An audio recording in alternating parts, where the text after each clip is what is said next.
নমস্কাৰ, মই সমজিলা আয়ুক্ত ৰহা। মই এখন পিটিশ্যন পাইছিলো আমাৰ CDPOৰ ফালৰ পৰা।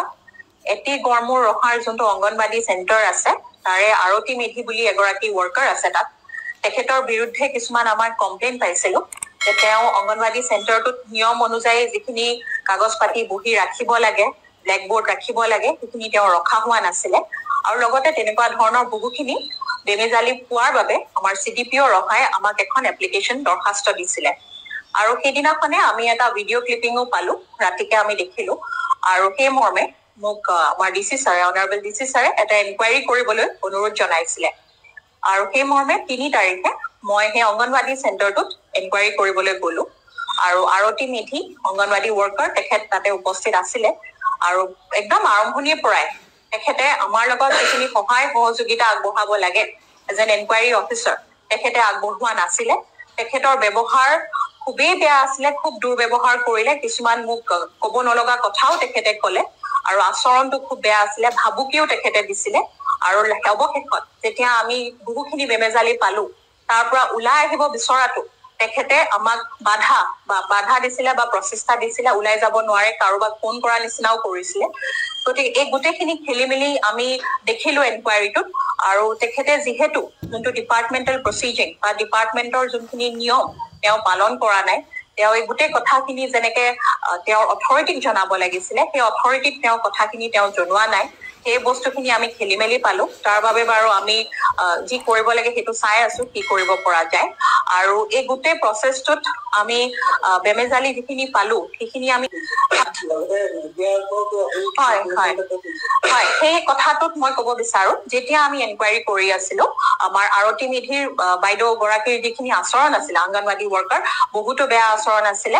সেই আচৰণত মই তেওঁক এইটোৱে প্ৰশ্ন কৰিছিলো যে আপুনি যোনখিনি খেলি মেলি পাইছে বা যোনখিনি অসুবিধা তেওঁ মিডিয়াৰ আগত কৈছিলে, সেই অসুবিধাখিনি তেওঁৰ অথৰিটি বা তেওঁৰ SA বা CDPO, DSW তেওঁলোকক জনাইছিলে নাই? তেওঁ মোক কৈছিলে যে সেইখিনি তেওঁ জনোৱা নাই, বা তেওঁ কোনো ধৰণৰ লিখিতভাৱে যে জনাইছিলো তাৰ প্ৰমাণো তেওঁ দিব পৰা নাছিলে। তেতিয়া মই কৈছিলো আপোনাৰ দায়িত্ব আছিলে এইটো জনোৱা, কাৰণ আপুনি আপোনাৰ এপইণ্টিং অথৰিটিক জনাব লাগে। আৰু যদি তাৰ পিছত কাম নহয়, মই আছো, CDC আছে, আমাৰ DC ছাৰ আছে, আপুনি তেওঁলোকক জনাব লাগিছিলে, আমাক জনাব লাগিছিলে। জনোৱাহেঁতেন আমি নিশ্চয়কে সহায় কৰিলোহেঁতেন। তেতিয়া সেই কথা মৰ্মে মই তেওঁক সেই কথাষাৰ কোৱা হল যে ইয়াৰ পিছত কি হল, ইয়াৰ পৰ্যায়ত কি হল, সেই সংক্ৰান্ততহে সেই কথাষাৰ কোৱা হৈছিলে। তাত কোনো ধৰণৰ মোৰ বেয়া ইনটেনচন নাছিলে। সেই কথাটো মই আপোনালোকক ইয়াৰ দ্বাৰাই মই খোলাকে কৈ দিলো। আৰু অনাগত দিনত আমি মিলিজুলি কাম কৰিম বুলি মই আশাবাদী। আৰু যিখিনি সমস্যা সেই অংগনবাদী চেণ্টাৰটোত হৈছে, সেই সমস্যাখিনিও আমি যাতে একেলগে মিলি সমাধান কৰিম, তাৰ এটা প্ৰচেষ্টা আমি কৰিম বুলি মই আশাবাদী। সমস্যাৰ ভিতৰত ধৰক কাৰেণ্টৰ ইছ্যুটো আছে, কাৰেণ্টৰ সমস্যাটো আছে। আৰু কাৰেণ্টৰটো APDCL ইতিমধ্যে আমাক জনাইছে যে তেওঁ এনেকুৱা বহুখিনি অংগনবাদী চেণ্টাৰত এইটো সমস্যা আছে, আৰু এইটো ডিপাৰ্টমেণ্টে এইটো টেক আপ কৰিছে। আৰু ৰিগাৰ্ডিং আপুনি PHC টো সেইটো আমি ডিপাৰ্টমেণ্টক এইটো জনাম, আৰু খুব সোনকালে ইয়াৰ সমাধান দিবলৈও আমি চেষ্টা কৰিম। আৰু বাকী সমস্যাখিনি যোনখিনি তেওঁ উল্লেখ কৰিছিলে, সেই সমস্যাখিনি এতিয়া বৰ্তমান আমাৰ গোটেই ষ্টেটত একেখিনি খাদ্য শিশুসকলে খাই আছে বা একেখিনি পোছাকে পিন্ধি আছে।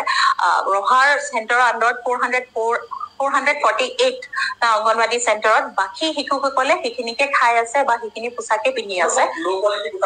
হয়, এতিয়া সেই বস্তুটো কবলৈ ধৰক যোনজন হেড, ডিপাৰ্টমেণ্টৰ হেড বা এক্সপাৰ্ট এজনে কলে বেছি ভাল হ'ব। কিন্তু বাকী অংগনবাদী চেণ্টাৰখিনি যিহেতু বৰ্তমান সেইখিনি প্ৰয়োগ কৰি আছে, সেই বিষয়ে মই বিশেষভাৱে এতিয়া নকওঁ। কিন্তু আশা কৰিছো যে যদি কিবা প্ৰব্লেম আছে আমি চাই তাৰ সমাধান আনিবলৈ চেষ্টা কৰিম।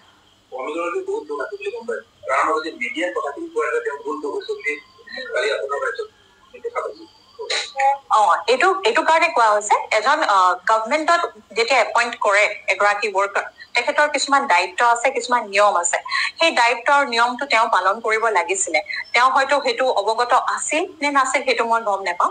আৰু এইটো এই কাৰণে কোৱা হৈছে যাতে পিছৰবাৰ তেখেতে সেই কামটো বা সেই ভুলটো আকৌ এবাৰ নকৰে সেই গতিকেহে সেই উদ্দেশ্যতহে এই কথাষাৰ কোৱা হৈছিলে তেওঁ প্ৰথম দায়িত্ব আছিলে তেওঁ ছুপাৰভাইজিং অথৰিটি বা CDPOক জনোৱা তেখেতে কেতিয়াও নজনালে ইনফেক্ট যেতিয়া মই এনকুৱাৰী কৰি আছিলো মোৰ সন্মুখতে তেখেতৰ CDPOৰ লগত বহুতো তৰ্কা বা কাজিয়াৰ নিচিনা পৰিৱেশ সৃষ্টি হবলৈও গৈছিলে সো সেই গতিকে যাতে তেওঁ নেক্সট টাইম এনেকুৱা কৰাৰ আগত এই ভুলটো নকৰে